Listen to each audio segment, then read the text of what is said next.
heart is where the Hebrew home is.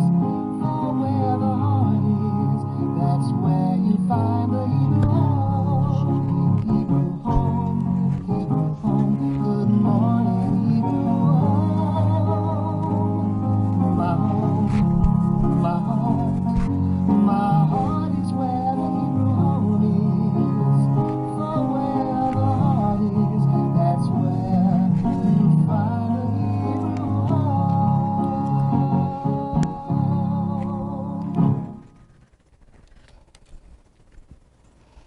Hello there, and welcome to Wendy Wednesday, another edition of this fabulous show. Today is Wednesday, December 2nd. Can you believe it's December already? This year is flying by. I know many people are happy that it is almost over. Looking forward to a new start, new year. So happy December to everyone.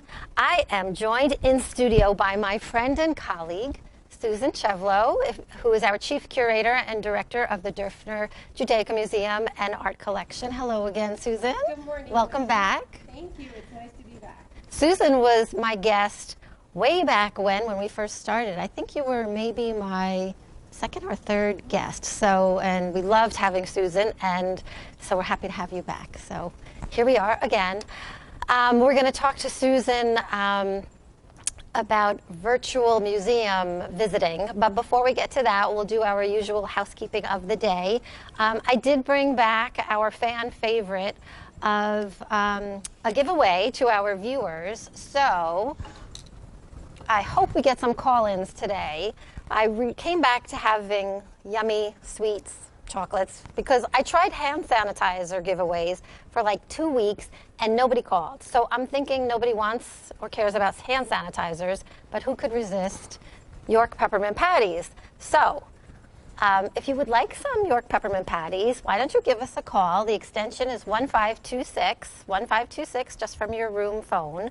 Guess how many are in this jar, and whoever gets the closest without going over, I will hand deliver these peppermint patties to you. So Lisa is standing by operating the phones. Well, actually, no, I'm operating the phones, but Lisa is keeping track of the guesses. So give us a call, 1526. 1526, you can never have too many York peppermint patties. Do you like York peppermint patties, Susan?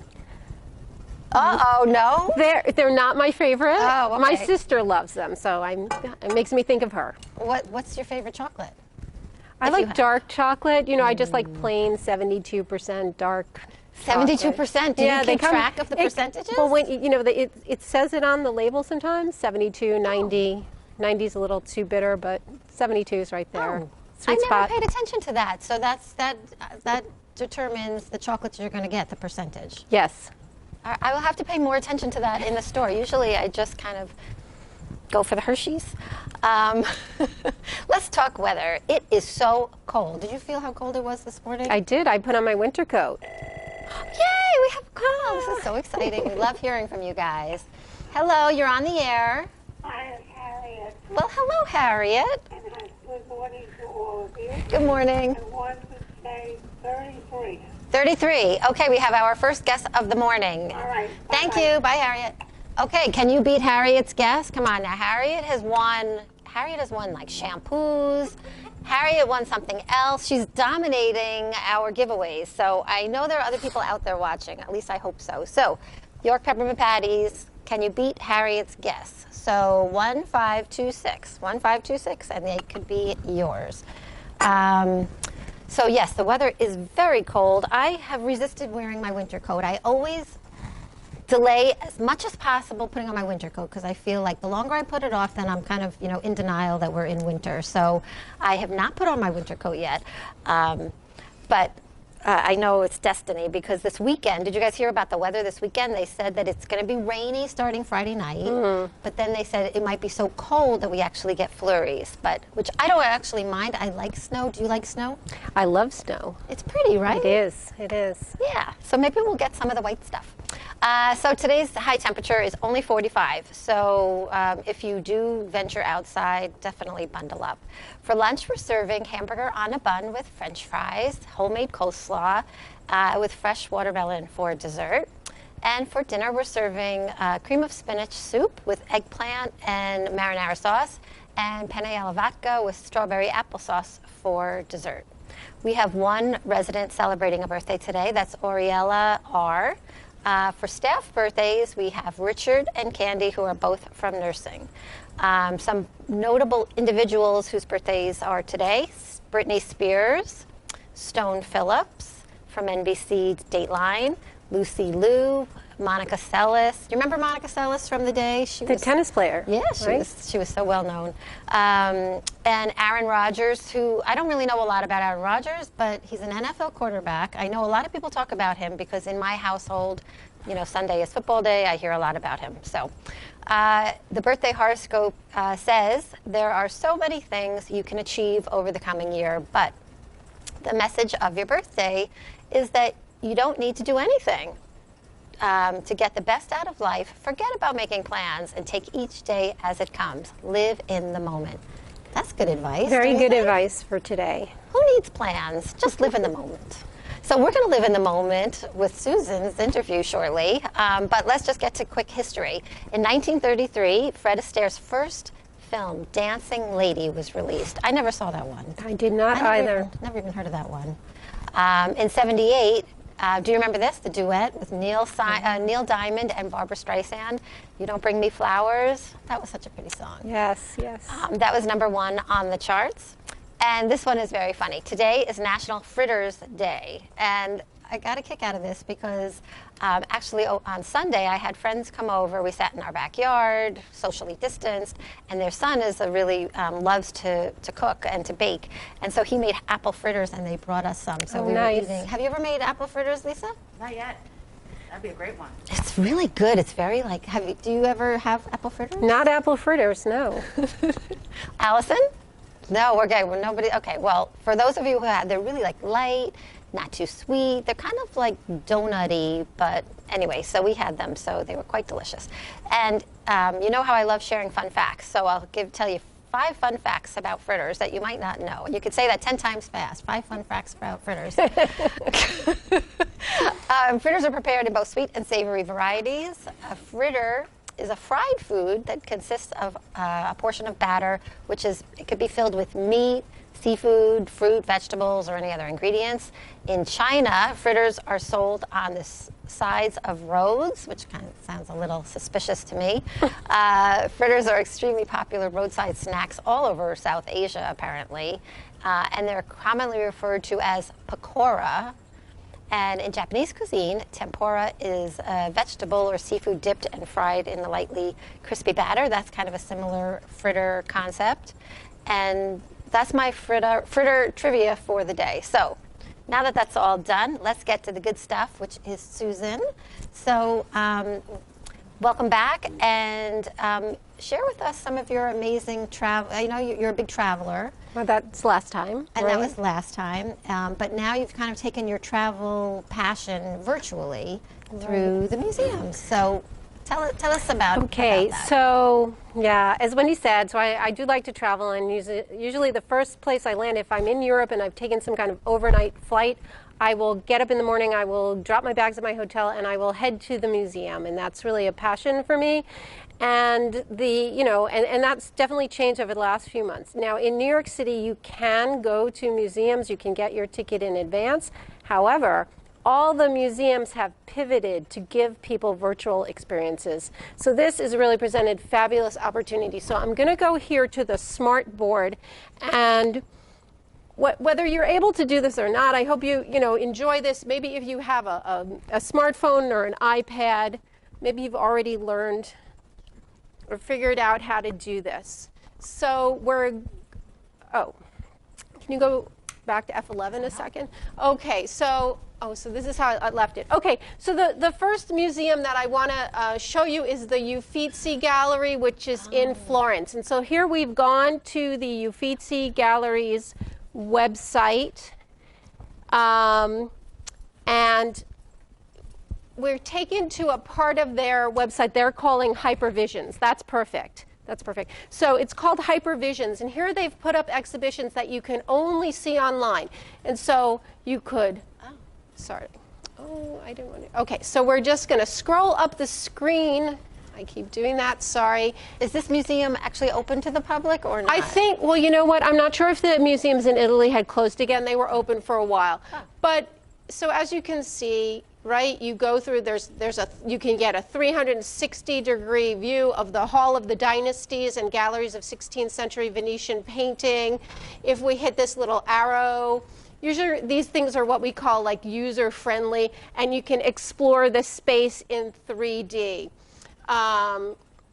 So the page is going to load, and it actually, see, it gives you this three-dimensional floor plan of the galleries, and there are little circles. I mean, it's quite unbelievable, right? So if something catches your eye in the gallery, you can click there, and you get that this is Di Cosimo, known as Bronzino. He was active in Florence, or he lived in Florence from 1503 to 1572, and it's his portrait of Grand Duke Cosimo from 1543, and we can zoom in on him, look at him close up.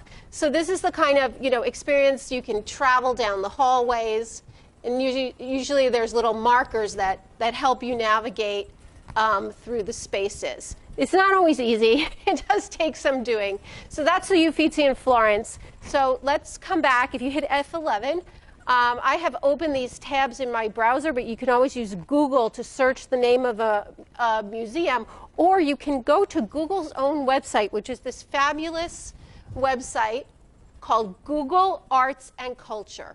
So Google Arts and Culture, and I'm going to make it full screen for us here. Okay, so Google Arts and Culture is going to give you different kinds of experiences. So on this first page that we hit, it's saying choose your interactive experience. So it's saying, can you complete this visual crossword? So that's like a fun game to play with Van Gogh's, different Van Gogh paintings in a crossword. There's something here about dressing up your dog. Did we get to it or did we not? Yeah. Dressing up your dog. Well, we like that because we're a bunch of dog Yeah, fans. and now how about dressing up your cat for Olivia, who's here? No, I just have to go back 1 second. Okay. Okay, wait. Dressing up your dog. What happened to us? Okay. 1 second. It's okay. All right, let's hit explore. Okay, so you can do things like look at particular art movements, post-impressionism, there's Van Gogh again, historic events through art, historical figures through art. Does anybody recognize who that is? Is that Churchill? I'm not sure. It looks like him. Yeah? Okay, and then we have a Either beautiful him or W.C. Fields. Rembrandt. I know, right? A beautiful Rembrandt over there. Let's see what else we have on this page. All kinds of design. And if you're interested in a particular museum, you can hit the search bar, or you can hit the search bar. It looks like a magnifying glass. And then you would be able to type in. These are probably some past searches. So you could search Rembrandt, and you would find Rembrandt in the collection of the Rijksmuseum in Amsterdam, or in the Kunsthaus Zurich, the Leiden collection in the United States, and another museum in the Netherlands. There's 2,040 Rembrandt images on Google Arts and Culture. So for museums to join Google Arts and Culture, we can hit F11. For museums to join Google Arts and Culture, you have to fill out a form on their website, and then they will get in touch with you. And if you impress them enough, they will add you. So actually, the Derfner Judaica Museum here at the Hebrew Home at Riverdale, we actually applied to Google a few months ago when this pandemic hit. They approved us. We're in the process of joining and being a partner with Google Arts and Culture. So it's so exciting for us. And then works in our collection would be added. So say, for example, we have Andy Warhol screen prints. If you were on Google Arts and Culture, and you searched for Andy Warhol, with all those images that come up, ours would be a part of them. And so it's really going to help people around the world get to know who we are. So meanwhile, our current exhibition, again, we're closed, but our current exhibition we have up on our own RiverSpring Health Hebrew Home website. So if you went to the Hebrew Home website, you clicked on Hebrew Home, it would then take you to Derfner Judaica Museum in the art collection, and we have our you can see our permanent exhibition, but we did something a little special with our Impressions of Eastern Europe prints from the permanent collection exhibition. So you could click the title and you would get this. This is one of the works in the show. And then we created, there are different ways to make your exhibition accessible online. And you know, to go to a museum, you come into a space, you walk around, you read labels, there's usually an order. And so now museums are really experimenting with, well, how can we do that and create a virtual experience, right? So what we did something very simple to get our first exhibition sort of up and online in a way that many museums are doing. And this would be if you were, you know, on your phone or on your iPad, you would see this screen, and it tells you this is the work of Ilya Shor, one of the works in our exhibition, and you get a little introduction to our exhibition about the artists in the exhibition who participated in very important art movements in the 20th century, and they created genre scenes, folktale illustrations, portraits, character studies, works that seem very nostalgic for the past, and they're often very solemn, they're very aware of the fragility of life. Artists react to the rapid changes that society's undergoing. And then you would go through the exhibition. This is Isidore Kaufman, and we'll have some text about each object on the left. And you can always do something like this. Sorry.